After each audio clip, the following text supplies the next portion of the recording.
Tonight on CBC Vancouver News. It really hurts when somebody at a desk in government can tell me what I can do with my property.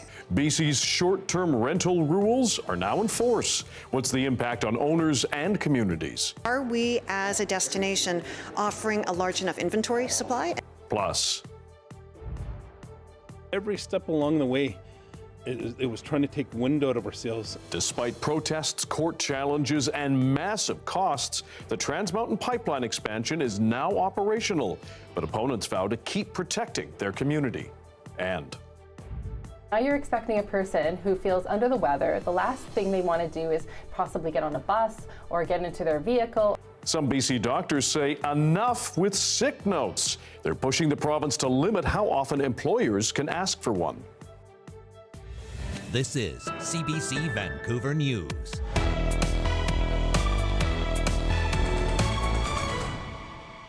Hello, I'm Dan Burritt. Thanks for joining us. It is May 1st, the day the BC government starts cracking down on short-term rentals. New provincial rules are now in effect in many parts of BC, limiting services like Airbnb to people's principal property.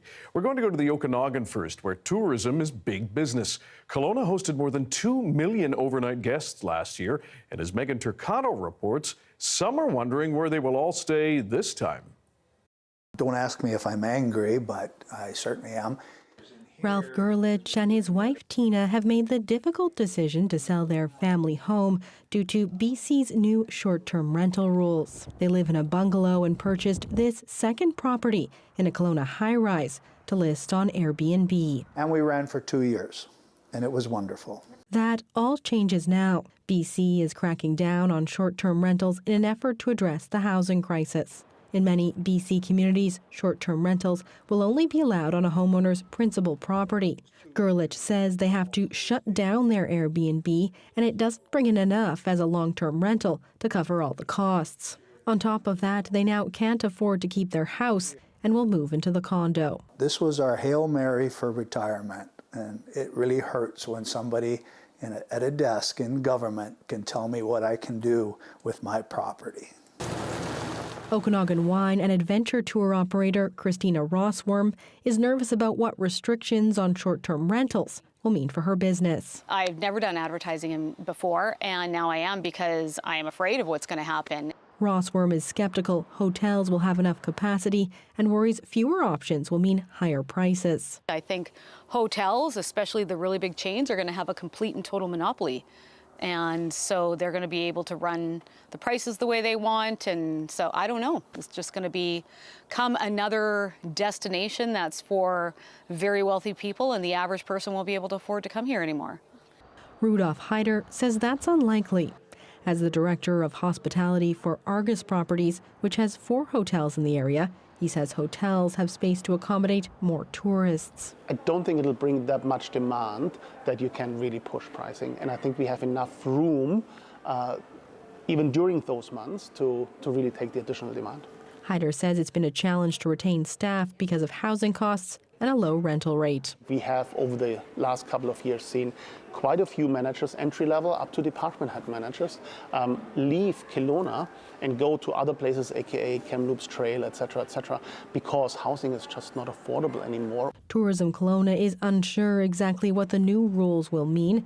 It says hotels provide about 4,500 rooms per night, and during peak seasons, there are currently about 2,000 active short-term rental listings. How that will change isn't clear.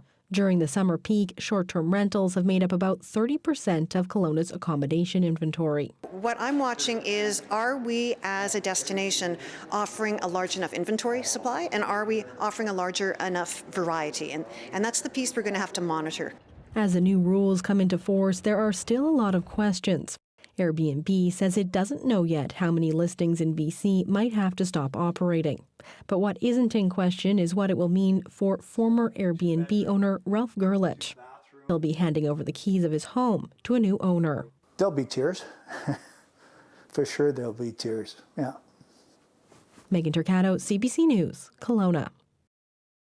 As you heard and saw, the push to crack down on short-term rentals to ease the housing crisis is having some unforeseen impacts. While some smaller resort communities and tourist destinations are exempt, including Whistler, others have chosen to opt in, like Bowen Island.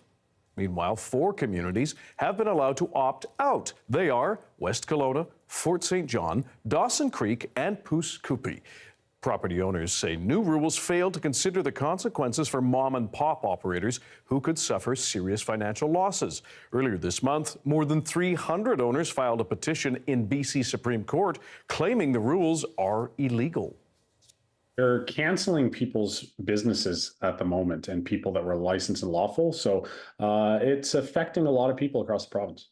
You know, we're challenging the legislation based on vested rights of people that operated above board and above the law, and those rights are being canceled. Rogers says the shift in the short-term rental landscape came too fast with too little notice. Figures gathered by the province in March showed more than 19,000 entire homes being listed on short-term rentals. The government hopes the changes will increase long-term housing stock in cities where people struggled to find appropriate housing. Oil is now flowing in the expanded Trans Mountain pipeline from Alberta to Burnaby. The mega project faced no shortage of hurdles getting built, including massive cost overruns, protests, and court challenges. As John Hernandez reports, its biggest opponents stand by their efforts to shut it down, even if they didn't succeed. 12 years and more than $30 billion later, the Trans Mountain Pipeline expansion officially started commercial operations Wednesday. The pipeline tripling the flow of crude from Alberta to coastal BC. Here, it's a tough pill to swallow for many who fought it. So we make these efforts to clean it and to take care of it, but also we have to prevent things that create destruction.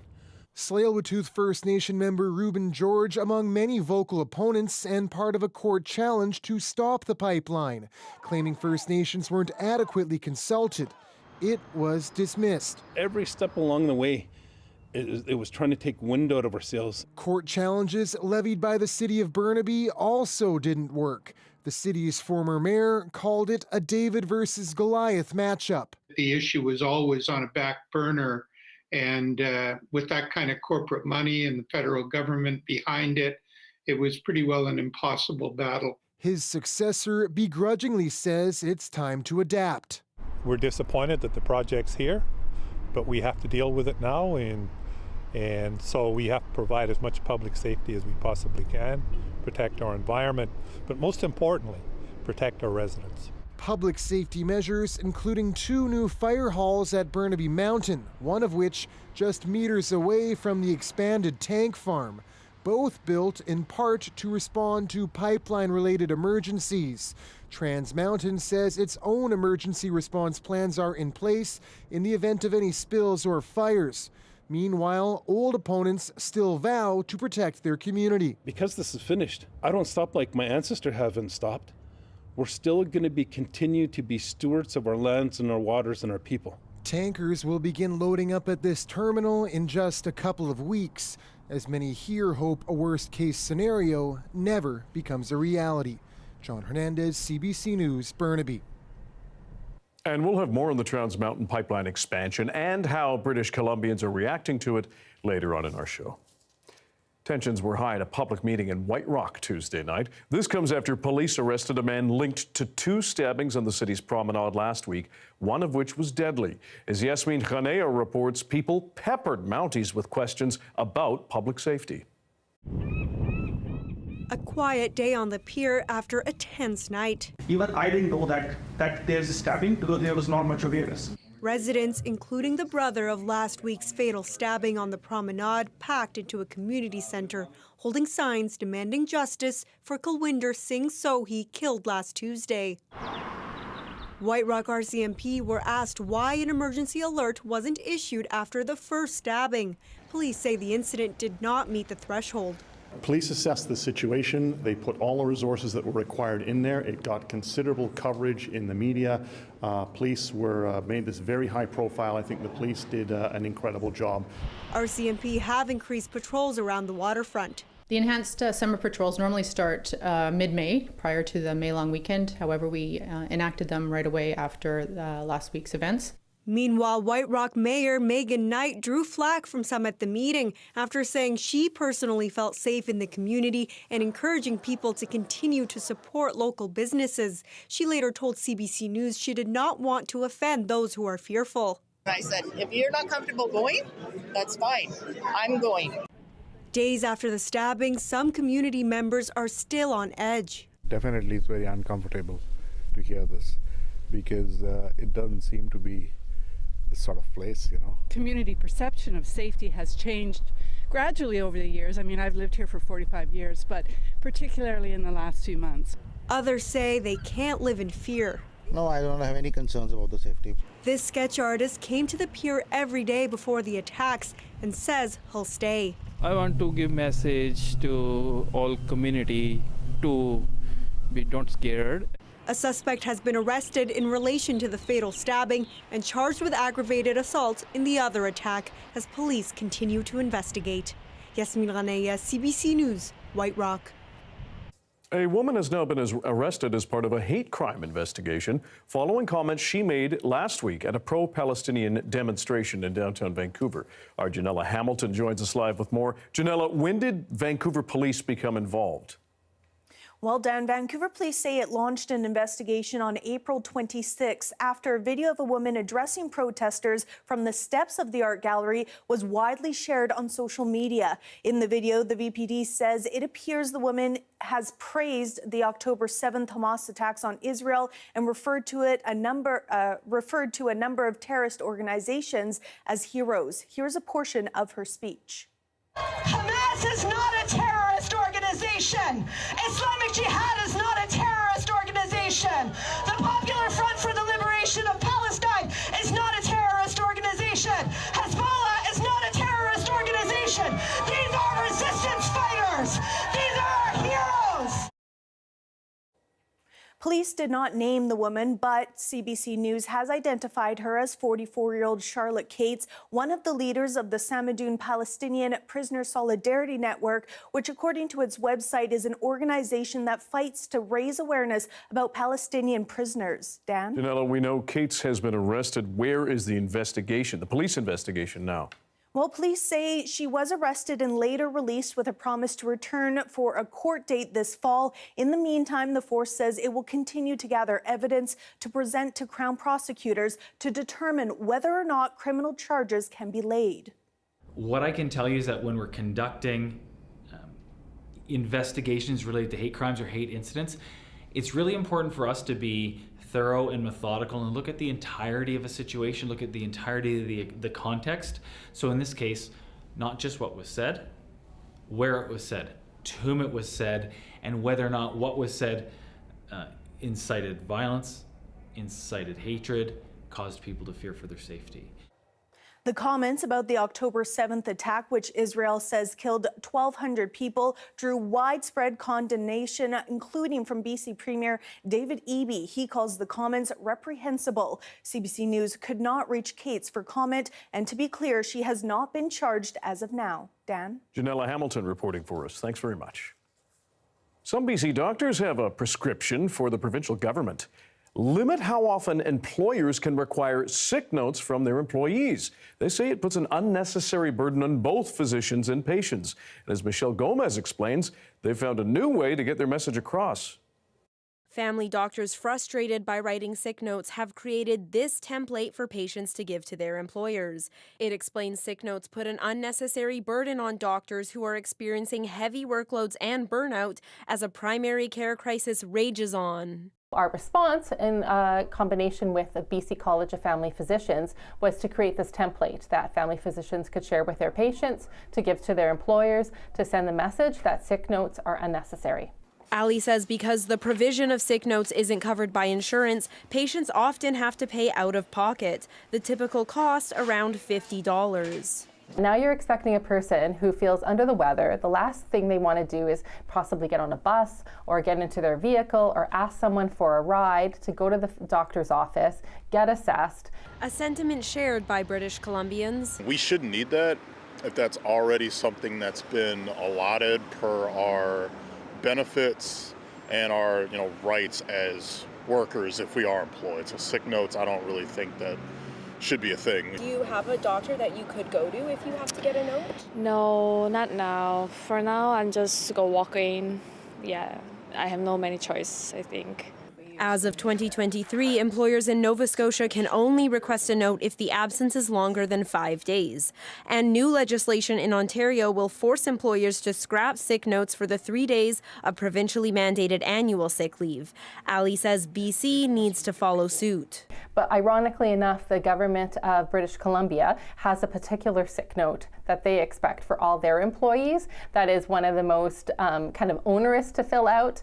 And so it seems kind of ironic that our own government is one of the employers who asks us to fill out extra paperwork for sick notes. The BC Ministry of Labour said while employers are able to request doctor's notes, they should be thoughtful about when they're required. It did not respond to questions about whether it is considering legislation. Michelle Gomez, CBC News, Vancouver.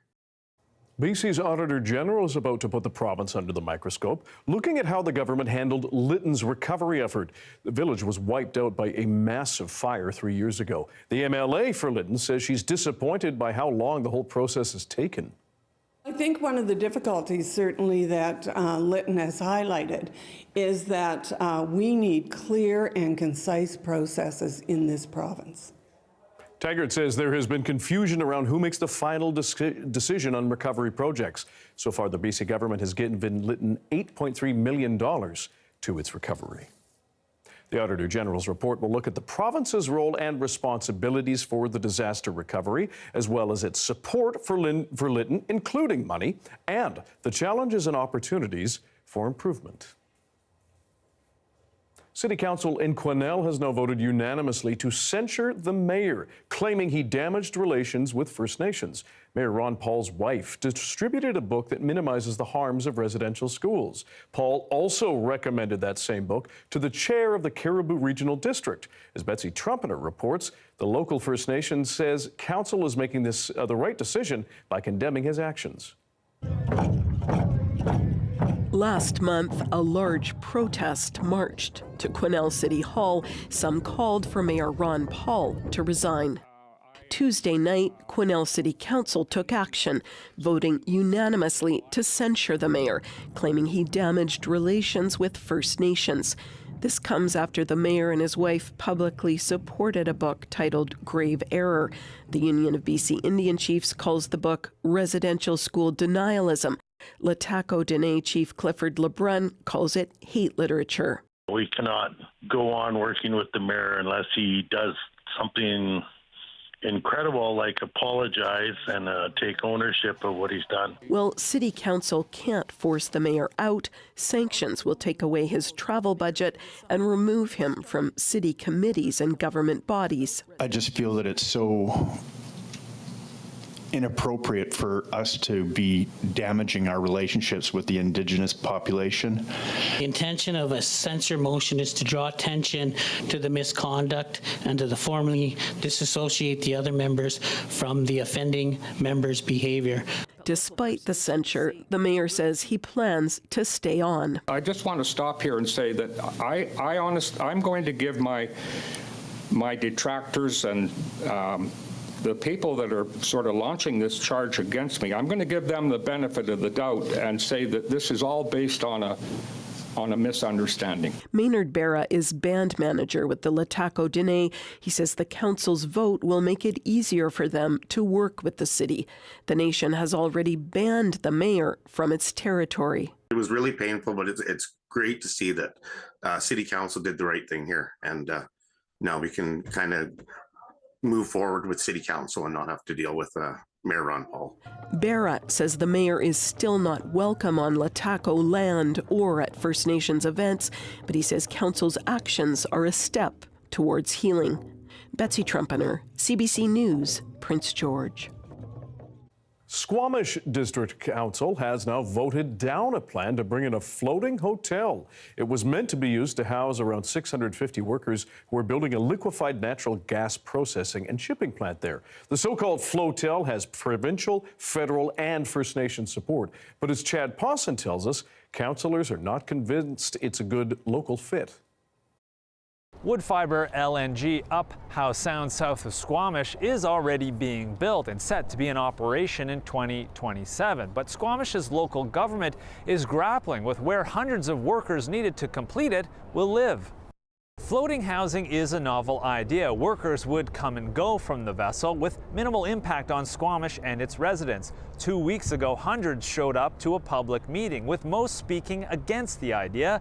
Councillors said they heard them and last night rejected issuing a permit to allow the flotel, saying they still don't know enough about risks such as traffic coming and going, waste from the flotel, safety issues involving workers, and even hazards such as a possible landslide. In my opinion, we just do not have enough assurances that the risks that are being posed to our community are being mitigated through this temporary use permit. Also at issue here, governance. Despite other levels of government supporting a flotel, councillors in Squamish see their jurisdiction under pressure to go along despite not knowing enough.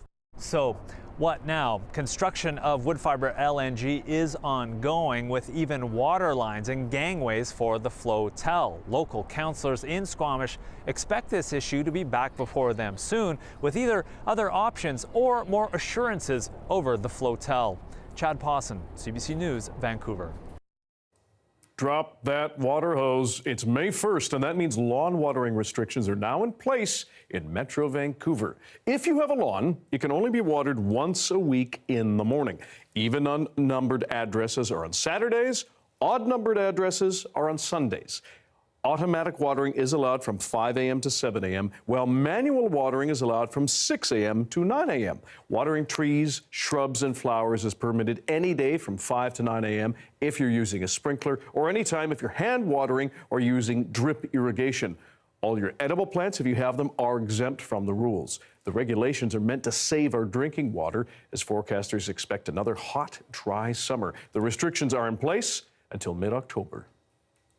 Darius Madavi joins us now with a first look at the weather. We look outside. Blue sky. Very nice today. Yes, not much rain in the forecast until we get into the weekend, which is part of why we have those watering restrictions. Now, I only have a minute 30. I could talk about the reasons that lawns are problematic for the whole show. But instead, I'll just leave you with the idea that if you're sick of your lawn looking a little bit brown and grungy because of the watering restrictions, get rid of it. You can have native wildflowers that require no water, naturally drought resistant, and they look good to boot. Now, in terms of the rain, we have had some showers pop up in the last few hours in some places on the east coast of the island especially. Not expecting to see too much more rain tomorrow. It's actually a very sunny day across the entirety of southwestern BC. As temperatures continue to come up tomorrow, they'll probably stay high on Friday, maybe coming down a bit as we get into the weekend and we have a cooler system move in, but they'll probably stay high for the beginning portion before really starting to come down maybe early next week as we get some more rain early next week. But again, just some showers Saturday, probably going to be dry Sunday morning. Great news for anybody who's looking forward to doing the marathon or the half marathon on Sunday. If there are showers on Sunday, it looks like right now they'll be in the afternoon. I'll keep an eye on that for the days ahead because that could change. But generally, across the province even, pretty calm night tonight and a calm day tomorrow. Maybe some showers sticking around into the morning. Maybe some convective showers as the ground heats up in the early afternoon in some places. But generally, Dan, this is the story across the province. A little bit of cloud, but mostly just sunny. It's pleasant enough. Check in later. Thanks, Darius. Thank you. Scientists say there is a concerning number of non-native bumblebees across Metro Vancouver. Darius Madavi will be back to explain why that could be a buzzkill for the native species next.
Now that spring has officially arrived, many of BC's native flowers are also back, along with our pollinators. But if you've seen a fuzzy black and yellow insect buzzing around the Lower Mainland lately, chances are it is not a native species at all. That's the finding of a new survey of our bees from researchers at UBC. Here with more is science and climate specialist Darius Madabi. Darius, where did these non-native bees come from?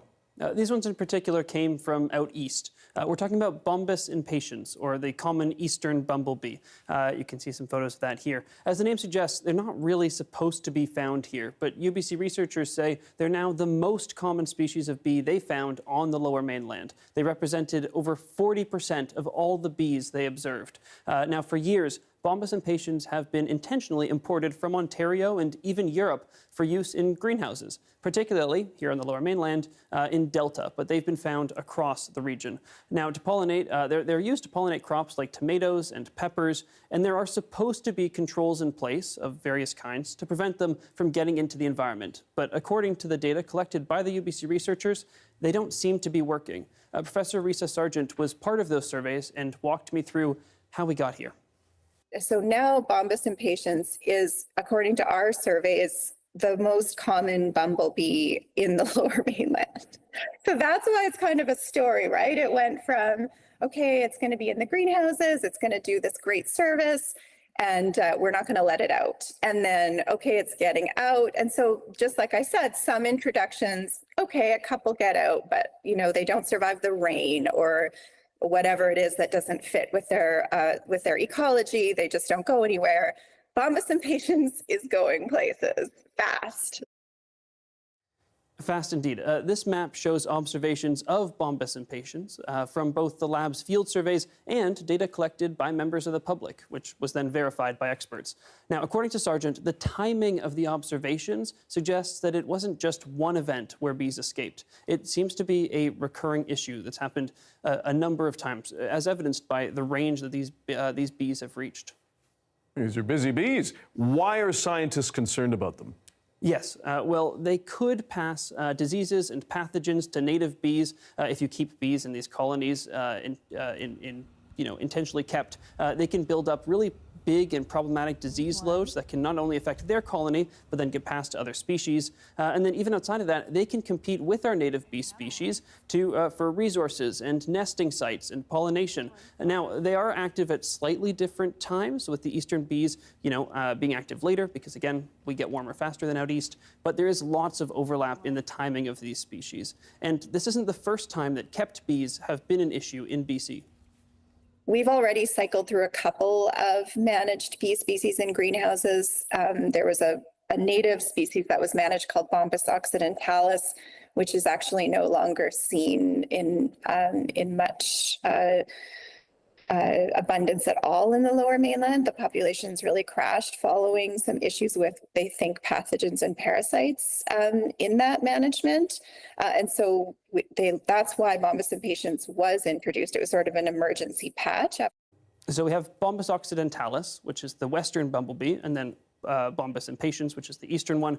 Now, occidentalis is actually a native species, and the population crashed after these bees were done being kept because they built up really, really high disease loads that were then passed into the wild populations, or that's the leading hypothesis by scientists. Now, those eastern bees pose those same threats and more. Now, we should talk about why I'm saying non-native species instead of an invasive one. Invasive species really happen when an introduced species becomes a big problem either to people or to the environment that they're in. And it's a bit of a fuzzy line, if you'll pardon the bumblebee pun, but really you can introduce a species many times. They won't often take hold, but as soon as they do and they become an issue for other species in the area, that's when it becomes invasive, and we're just not sure if we're there yet. Okay, and now is there anything anybody watching at home and listening can do to help? Yes, absolutely. The biggest thing that you can do is what people have already done, and the reason we have this survey in the first place. If you see a bee, log the observation on iNaturalist. You can see that website here. It's a place where you can, any sort of insect or plant or really any wildlife that you see, you can take a photo, it'll give you a suggestion of what species that might be, and then you can log it and send it off to experts to verify. And that can help you support native bee, and then also, after you do that, you can help support the native bee populations directly. Now, there are probably more native pollinators around you than you even know. It's funny, I teach a bee course at the university, and afterwards a lot of the students say, I thought those were all flies. But a lot of what people think, a lot of bees are very tiny, and if you're not paying super close attention, you might not realize that there actually are native bees. But there's something like 500 species of wild bees just in BC alone. So if you want to help protect our 500 species of bees, avoid pesticide or herbicide use, both of which can really negatively affect the populations, and naturalize your lawn, as we talked about earlier. Weed is not a scientific term. It's just something that we assign to plants that we don't like. But the bees love them. I know people love their lawns as well, but I'm willing to be a buzzkill if it helps us avoid killing the buzzing bees. Science and climate specialist Darius Madavi, thank you. Thank you. More than a decade after it was first proposed, the Trans Mountain Pipeline expansion is finished. That's next.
As we told you earlier, Canada's Trans Mountain Pipeline expansion is officially open. Almost 6 years and $34 billion later, Aaron Collins traveled the full route from Edmonton to Burnaby. Here's the third and final part of his journey, speaking with the staunchest opponents of a polarizing project.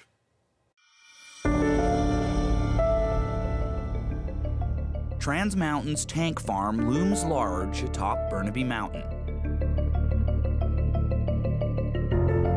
Here for decades, it's bigger these days. More space needed to hold more oil coming down an expanded line. Burnaby is the end of the line for TMX, where all that oil hits tidewater and where opposition to the pipeline is strongest. The tank farm casts a shadow over some residents here. So the tanks have always been here, but the issue now is there's more and they're bigger, and that's the worry. And they're bigger, and the potential for a tank farm explosion and a fire, a fire from the tank farm. Yeah. What would we do? Yeah, you're living this close. I mean, if that's your backyard. Yeah, I call it the incineration zone. Growing worries about all that fuel being stored on this mountain. Would it take a disaster to change our dependence on fossil fuels?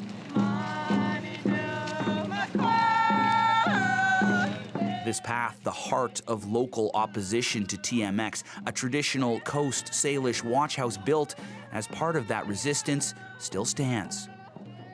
Its elder still here, still fighting too, even as the oil starts flowing. We will be out there with our boats. That's the final line with this stuff. You're going to try and ship that stuff. We'll be out there to stop you.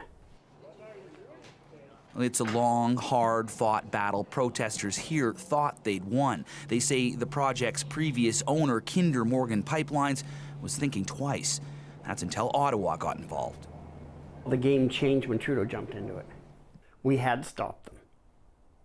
Kinder Morgan was pulling out of British Columbia and going back to Texas. We had stopped them, and then the federal government jumps in.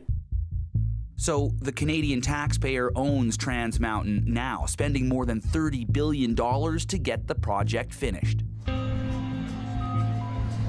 But these Burnaby residents say it wasn't just the feds that kept TMX alive. They say Canada's big banks helped bail out the project too, helping to keep TMX afloat while costs ballooned to nearly 5 times initial estimates. So this is about stopping the money pipeline, because the only way these projects get to that bait and switch is by financing at the beginning. And they say unless that changes, Canada will be unable to meet its looming climate goals. So here we are, our bathtub of emissions is overflowing, and we're looking around for the mop and some towels, but we're not turning off the spigot. So we're about turning off the spigot. Opponents of TMX still frustrated they were unable to stop the project, but resigned to the fact that ship has sailed. The marine terminal on Burrard Inlet now filling more tankers with oil from the line. Locals worried about what that means for this inlet and for the bridges that cross it. I'm worried about the tanker taking out one of the pillars and spilling its contents, right?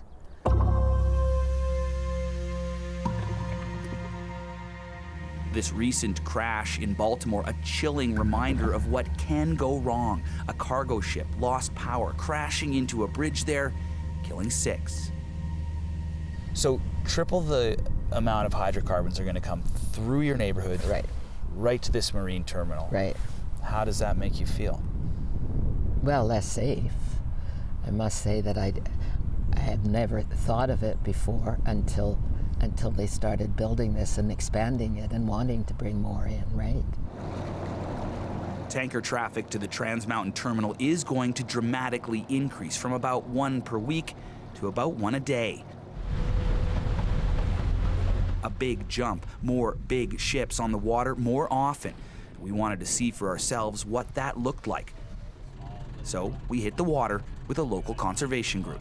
What goes through your mind when you see like a tanker of that size sitting so close to people that are, crabbing? Yeah, I mean, and I know like the Tsleil-Waututh Nation has been doing a lot of work to try to restore Burrard Inlet, and so much work that they've been doing could be so quickly undone by one little spill or accident. Of course, spills aren't the only threat caused by the increase in traffic here. More ships, a symptom of more demand for oil. For now, a necessity, even among those who oppose fossil fuels. It would be awesome if this boat had an electric engine on it, and that's the kind of thing we'd love to work towards. And so, yeah, no, we're not going to stop right now. And of course, I drove a truck to get this boat here as well. So, yeah, it's about kind of working together on making that transition in a good way, I think, and not leaving those folks in Alberta behind either. Noise from the ships could make life harder for killer whales in the area, too. Researchers have looked into how noisy tankers are affecting orcapods. When you're a whale and you're echolocating, you're sending sonar signals for food, and you're listening for the echoes to be able to figure out where the fish is. You have a space that is greatly reduced with underwater noise. All that extra noise makes it harder for the whales to hunt. Having ships slow down or use quieter engines can help minimize the impact, but this scientist says it's not enough. So what's it like for a killer whale to be out in the water with all that extra tanker traffic? The best analogy I can give is that of navigating in a sort of acoustic fog or acoustic smog. It is the same as for people to be trying to find each other in very, very thick smog or fog. And of course, spills are a big worry for marine life too, an uneasiness rooted in recent experience. In 2007, we had a pipeline rupture because of a construction operation just behind me here. And that sent tens of thousands of gallons of crude oil into Burrard Inlet, into the waters around this terminal. So these spills happen. So more oil is now flowing here in Burrard Inlet. How people feel about that often depends on where they sit along that line. Embracing the economic benefits in Edson, I believe it's still absolutely essential to us, to agonizing about the environmental impact in Burnaby. The fact that that ship has sailed is a tremendous disappointment. And now that the crude is moving, there's likely only one way to slow it down: use less. Part of the journey around the pipeline, to me, is trying to empower a sense that each individual in this area has a role to play, has an opportunity to weigh in and reduce our collective footprints in the greater Salish Sea. An understanding that no matter which side of the pipeline divide you sit, it's here to stay, at least until we stop needing it. The same day Loblaw companies reported $13 billion in quarterly revenue, a group of shoppers fed up with rising grocery prices have started a boycott of the retailer. More after this.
Tens of thousands of Canadians say they're pushing back against high grocery prices. They've decided to stop shopping at Loblaw-owned stores. The boycott plan, which began online, starts today, just as the corporation reveals its latest quarterly earnings. Nisha Patel has the story.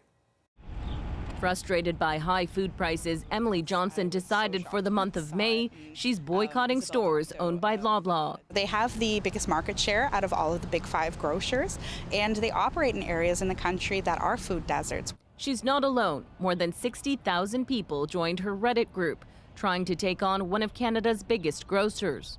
Ideally, we'd like to see Loblaw sign the Grocer Code of Conduct. We would like to see, commitments to affordable pricing, price caps on essential items. The movement is encouraging fed-up shoppers to vote with their wallets and spend their dollars at independent retailers. Still, with 2,400 stores across the country under a variety of brands, it's not clear if there will be much impact on Loblaw's bottom line. I think the anger is widespread, but I don't think a boycott will grow necessarily, simply because there aren't very many options, unfortunately, for consumers. Many Canadians continue to blame big grocers for the crushing cost of food, though retailers have pushed back on those accusations. No matter how many times you read it on Twitter, the idea that grocers are causing food inflation is not only false, it's impossible. For many shoppers, though, the boycott has yet to catch on. I like their PC points. I like collecting that, and that's one of our main grocery stores that I use. I'm just not picky about what store, a particular store I go. Whatever the deals are, that's where I go. I avoid Superstore and Shoppers as much as I can. Loblaw says it's working hard to rebuild trust with its customers, and it does what it can to combat inflation at its stores. This boycott is kicking off just as the company is reporting earnings. Profits were up nearly 10% in its latest quarter. Nisha Patel, CBC News, Toronto. More people are being arrested at university and college campuses across the U.S. as protests over the Israel-Hamas war continue. At the University of Wisconsin-Madison, police clashed with protesters while trying to remove tents from an encampment. At least 12 people were arrested for resisting police action and interfering with police operations. The University of California, Los Angeles has canceled classes after a night of violence between protesters and counter-protesters there. And at Columbia University in New York, police moved in to clear protesters from a building on the main campus last night. Officials say law enforcement remains to help promote safety, while some students claim police are responding with an uncalled-for level of violence. Pro-Palestinian protest camps, meanwhile, have begun popping up around BC as well. Most recently at Vancouver Island University and UVic, where people are calling for the schools to divest from companies that are funding Israel's military. We're prepared to be here indefinitely until our demands are met. It's a genocide, and I think people need to open their eyes to the reality.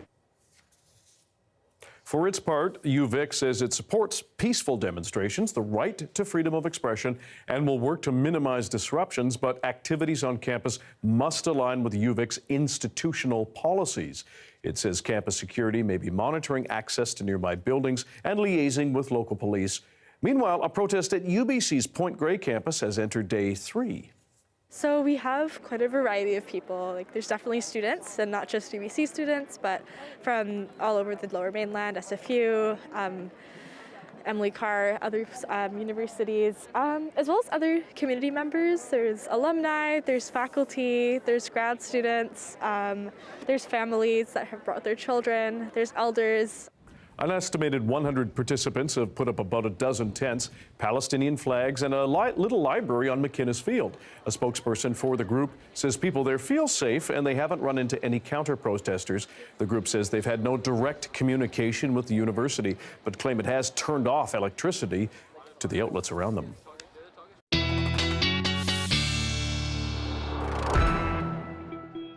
A lovely day, at least across the south coast. Darius Madavi joins us with the BC-wide weather forecast. What's the picture? Yes, so other than some showers that popped up on the east coast, any cloud is going to be clearing out, and we were pretty much dry everywhere else. Now, tomorrow's going to be a beautiful sunny day. We're going to see some more cloud move in early Friday, and then she'll follow that with some showers, but still, there should be breaks in the cloud on Friday. Saturday is going to be our particularly cloudy and showery day, and then Sunday is looking mostly dry as well for most places. Across the province, we're going to see that system roll in for the south coast, and that's really the main activity until we get into Sunday. Late Sunday, we start to see some more activity in other parts of the province. But generally, it's going to be a pretty calm few days. Temperatures are going to continue climbing over the next few days, particularly in the interior, maybe coming back down a degree or two for the south coast when that system rolls in this weekend or late Friday.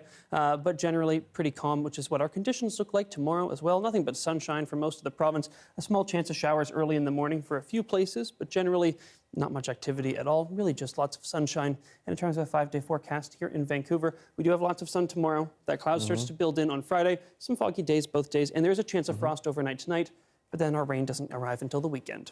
Great timing. Thanks, Darius. Thank you. The new estimate for hosting men's World Cup games in Vancouver is now nearly $500 million. Coming up, we're going to hit the streets to ask you what you think.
Officials have released the latest cost estimates of hosting men's World Cup soccer matches in Vancouver in 2026. And no surprise, the numbers have gone up, way up. The revised price tag for bringing just a small part to town is now close to $500 million. Now, the federal government is contributing $115 million, but it's BC taxpayers who are picking up the biggest part of the tab, at least $140 million, possibly much more depending on inflation and cost overruns. We hit the streets to see what you think. It's a waste of money. Cost of living is already so high, now we can't, I don't know, it's just ridiculous. I'm a huge soccer fan, so I wouldn't mind hosting an event once in a lifetime. $560 million estimated by government.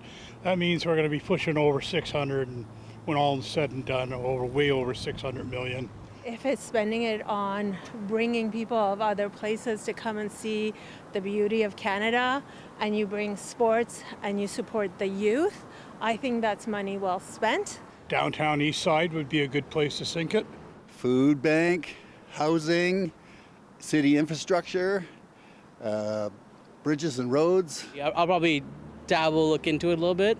But yeah, I might still go ahead and go for it, but I still think it's way too expensive.